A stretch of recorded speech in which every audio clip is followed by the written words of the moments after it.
আচ্ছা, তার লাস্টের পয়েন্ট লিখে নেন, হাঁটার উপকারিতা পেতে সপ্তাহে অন্তত 5 দিন হাঁটতেই হবে। হাঁটার উপকারিতা মানে যেই কারণে আমি হাঁটতে যাচ্ছি সেটা যদি আমি উপকারিতা পেতে যাই, যেমন বললাম যে কোনো দিন সকালে কোনো দিন বিকালে, ওরকম করলে হবে না। তো ঠিক সেরকমই অন্তত, মানে এরকমও না যে আমি মাত্র 2 দিন যাচ্ছি বা মাত্র 3 দিন যাচ্ছি, মিনিমাম থেকে মিনিমাম 7 দিনের মধ্যে 5 দিন হাঁটা প্রয়োজন। কারণ দেখেন, আপনি যদি মানে যে কোনো বিষয়ে কাজ করছেন, যেমন আমাদের অফিস থাকে 7 দিনের মধ্যে 6 দিন, একদিন রেস্ট, অনেকের 5 দিন জব থাকে। তা আপনাকে একটা কোঠা কমপ্লিট করতে হবে যে আমি 7 দিনের মধ্যে 5 দিন কন্টিনিউ ভালো করে যাব।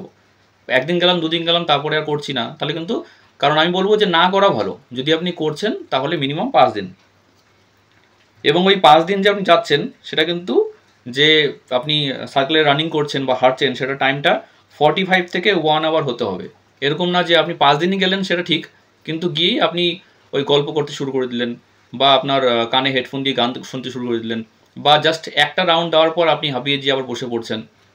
যদি আপনি হাঁপিয়ে যান তাহলে আপনি স্লো হাঁটেন বা আস্তে হাঁটেন, কিন্তু বসলে পরে কিন্তু আপনার বডিতে এনার্জিটা কমে যাবে, তখন কিন্তু ওই ডিমিটোভিশন চলে আসবে, তখন কিন্তু আপনার এনার্জি থাকবে না আর এক্সারসাইজ করার। তার জন্যই আপনি আস্তে হাঁটতে পারেন, কিন্তু সে টাইমটা থাকতে হবে হলো 45 থেকে 1 আওয়ারের মধ্যে।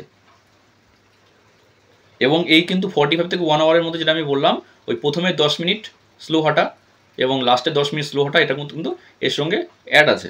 আর সব থেকে ইম্পর্টেন্ট যেটা লাস্ট হাঁটার নিয়ম, যাদের পায়ে কোনো সমস্যা নেই, কোমরে কোনো ব্যথা নেই, যাদের শরীরটা পারমিট করছে হাঁটার জন্য, তাদের অন্তত একটু স্পিডে হাঁটতে হবে যাতে শরীরটা একটু ঘামে। কারণ আপনি কষ্ট করে টাইম বের করে আপনি মর্নিং ওয়াক ইভিনিং ওয়াক করতে যাচ্ছেন, তো শরীরটাই ঘামলো না, বা আপনি এত স্লো হাঁটছেন, শরীরকে কষ্ট দিতে চাইছেন না, বা ভাবছেন যে ঘেমে যাব, জামা নষ্ট হয়ে যাবে, গা দিয়ে দুর্গন্ধ করবে, ওরকম ভাবলে কিন্তু হবে না। আপনি বাড়িতে এসে সেই ব্যবস্থাগুলো করতে পারেন, কী কারণে ঘামটাকে আপনি ঠিক করতে পারবেন, কী কারণে ব্যাড স্মেল আসবে না। কিন্তু ব্যাড স্মেল থেকে বেশি ইম্পর্টেন্ট ওজন কমানো, ব্যাড স্মেল থেকে বেশি ইম্পর্টেন্ট আপনার ফ্রি হ্যান্ড এক্সারসাইজ অথবা মর্নিং ওয়াক ইভিনিং ওয়াক করা। লেখা হয়েছে।